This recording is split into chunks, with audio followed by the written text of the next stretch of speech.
Almost 22 years journey ఏమో మీది. 22 years journey. అంటే అన్నీ సాఫీగా జరిగిపోతున్నప్పుడు ఎవరో ఏమీ మారరు. ఎవరైనా సరే, మామూలు మేమైనా అంతే, మీరైనా అంతే. సడన్గా లాస్ట్ టైం ఒక కపుల్ ఆఫ్ మంత్స్ బ్యాక్ మీరు ఫేక్ కలెక్షన్స్ మీద చాలా ఓకల్గా ఫస్ట్ మీరే మాట్లాడారు. ఇప్పుడు ఫేక్ వ్యూస్ గురించి మాట్లాడుతున్నారు. దిల్ రాజు గారిలో ఈ మార్పు రావడానికి ట్రిగర్ అయ్యింది కారణం ఏంటి? అంటే నాకు ఎప్పటి నుంచో లోపల అది బాధ ఉందండి. బాధ ఏంటంటే మనం లైఫ్లో ఫాల్స్గా బతకడం అలవాటు అవుతే అదే గ్రో అవుతూ ఉంటుంది. ఎస్పెషల్లీ మనకు సినిమా ఇండస్ట్రీలో, మీడియాలో ఇది ఎక్కువ ఉంటుంది. మీరు కూడా ఇప్పుడు మీడియాలో అక్కడ తమ్లైన్ ఒకటి ఉంటుంది, లోపలికి వెళ్ళి చూస్తే ఇంకోటి ఉంటుంది కదా. అంటే మనం అట్రాక్ట్ చేయడానికి, అది ఏం చేస్తున్నాము, అందరిని అట్రాక్ట్ చేయడానికి.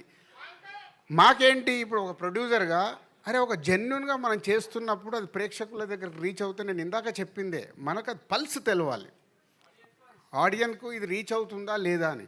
మనం ఇచ్చేసి దాని వెనకాల అవి వేసుకుంటూ వెళ్తే, విచిత్రం ఏంటంటే మా ఇంట్లో అడిగారు, అయ్యింది ఇది 10 మిలియన్ చూసారా అని. ఇప్పుడు ఏం చెప్పాలి, మా బ్రదర్ అడిగాడు ఒకరోజు, 10 మిలియన్స్ చూసారని.